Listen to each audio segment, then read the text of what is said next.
जय हिंद दोस्तों, मैं सद्दाम हुसैन माखर भी अभिवादन स्वीकार कीजिए। अभी मैं बिहार शरीफ में हूं और हमारे साथ आरएसएमपी पार्टी के अध्यक्ष जनाब असारुल हक साहब हैं और इसी पार्टी के राष्ट्रीय सचिव जनाब मनोवर हुसैन साहब हैं। और अभी चुनाव का वक्त है तो हम लोग चुनाव पे बात करेंगे, क्योंकि अध्यक्ष साहब भी एक पार्टी के अध्यक्ष हैं। इनका क्या स्टैंड होगा इस चुनाव को लेकर, यानी 2025 का जो विधानसभा चुनाव है उसको लेकर इनका क्या नजरिया रहेगा और क्या रोल रहेगा, इन तमाम मुद्दों पे बात करेंगे।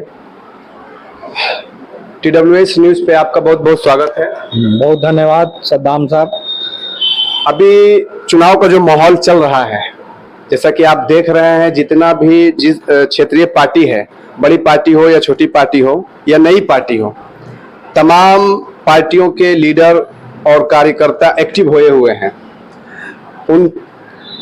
और हर कोई ये दावा कर रहा है कि हमारा सरकार बनेगा तो हम ये करेंगे, हमारा सरकार बनेगा तो हम वो करेंगे। अब इन तमाम पार्टियों के मुद्दों के बीच आपका क्या स्टैंड है?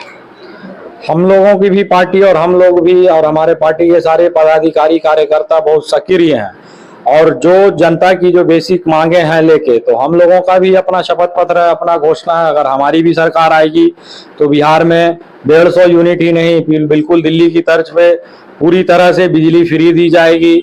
स्कूल में शिक्षा बिल्कुल मुफ्त होगा, क्योंकि शिक्षा यहाँ की जनता का, देशवासियों का, लोगों का अधिकार है। शिक्षा से दूर नहीं किया जा सकता। जिस तरह भाजपा सरकार आज शिक्षा से लोगों को दूर करने का काम कर रही है, उस अभियान के विरुद्ध में हम लोग एक शिक्षित समाज बनाने का कार्य करेंगे। और सबसे बड़ा मामला है स्वास्थ्य का।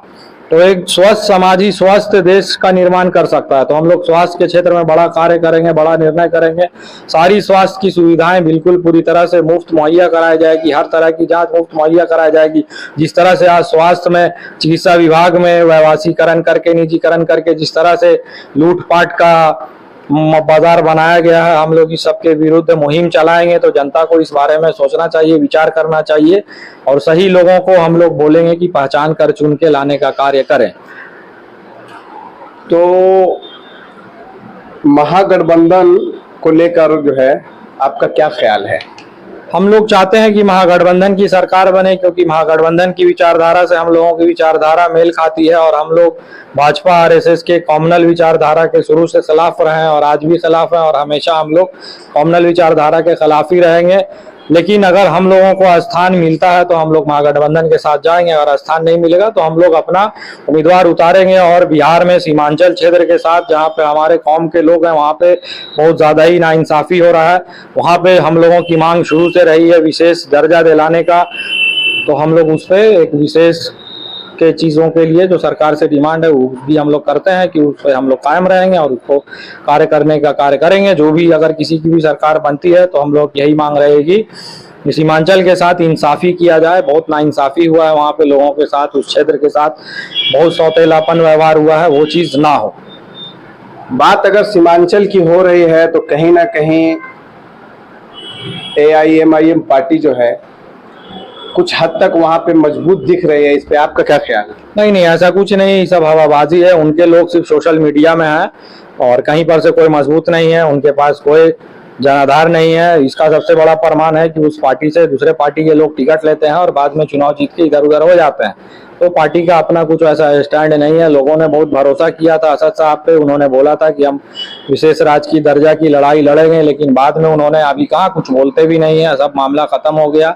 उन लोगों को बोलना चाहिए था, इस बात का स्पष्टीकरण देना चाहिए था। जो मुद्दा को उन्होंने उठाया था, आज वो मुद्दा कहाँ चला गया? अब आप उस पर 1 साल से ज्यादा हो गया, आपने बात क्यों नहीं किया? तो ये साफ दर्शाता है कि आप लोग सिर्फ मौका का फायदा उठाना चाहते हैं, लोगों को यूज करना चाहते हैं। कहीं पे आपका कोई मामला नहीं है। जनता देख चुकी है और आप लोगों ने धोखा कर दिया। जनता पहचान गई है आप लोगों को इस रवैये को।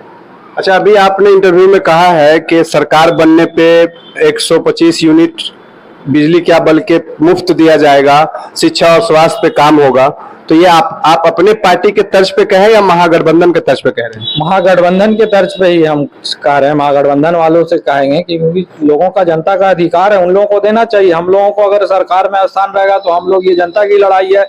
नेता जो होता है, पार्टी जो होती है क्षेत्र की, वो जनता की होती है, क्षेत्र की होती है। तो हम लोग, ये जनता की मांग है, जनता के लिए है, जनता की इस मामले को हम लोग आगे हमेशा कायम दायम रहेंगे इस बात पे, और इसको लेके आगे बढ़ेंगे हम लोग। कहीं ना कहीं आप महागठबंधन के समर्थन में हैं? हम महागठबंधन वाले को अब इस पे विचार करना चाहिए कि हम लोगों को भी वो लोग स्थान दे। अगर उन लोगों को सांप्रदायिक ताकतों को रोकना है तो हम लोगों को महत्व को उनको पहचानना होगा और उनको साथ लेके आना ही पड़ेगा, नहीं तो फिर ये बात बेईमानी है। आप सांप्रदायिक ताकतों से बिना लोगों का समर्थन लिए सारे लोगों का आप नहीं उन लोगों से लड़ सकते हैं। क्योंकि आप चेहरा मुस्लिम का है और जितनी भी महागठबंधन में पार्टियां हैं वो मुस्लिम हमदर्दी का गीत गाते हैं, तो क्या आपको लगता है कि उस महागठबंधन में आपको जगह मिलेगा जबकि ओवैसी साहब को जगह नहीं मिला? ओवैसी साहब कम्युनल राजनीति करते हैं, सांप्रदायिकता को इस पे। हम लोग सांप्रदायिक राजनीति नहीं करते हैं, हम लोग देश संविधान को मानकर ही बात करते हैं। ये नहीं कि हम मुस्लिम परस्त हैं, इस तरह का बात उनके भाई बोलते हैं। हम लोग भी मतलब अपने कौम के लोगों के लिए, हमारे यहाँ हमारे कौम के लोगों के साथ बहुत नाइंसाफी हुआ है। सरकार का डाटा उठा के देख लीजिए, कितना मॉब लिंचिंग हुआ, कितना मस्जिद मदरसा जगह जगह पे आए दिन हमला होते रहता है, लोगों को मारा पीटा जाता है। तो इस तरह की जो नाइंसाफी हो रही है, तो हम लोग चाहते हैं कि महागठबंधन, अगर मांझी जी को जो जगह देते हैं, अगर आप कभी मुकेश सहनी भाई को जगह देते हैं, तो एक मुसलमान को भी आप स्थान दीजिए पार्टी में, अपने गठबंधन में शामिल कीजिए।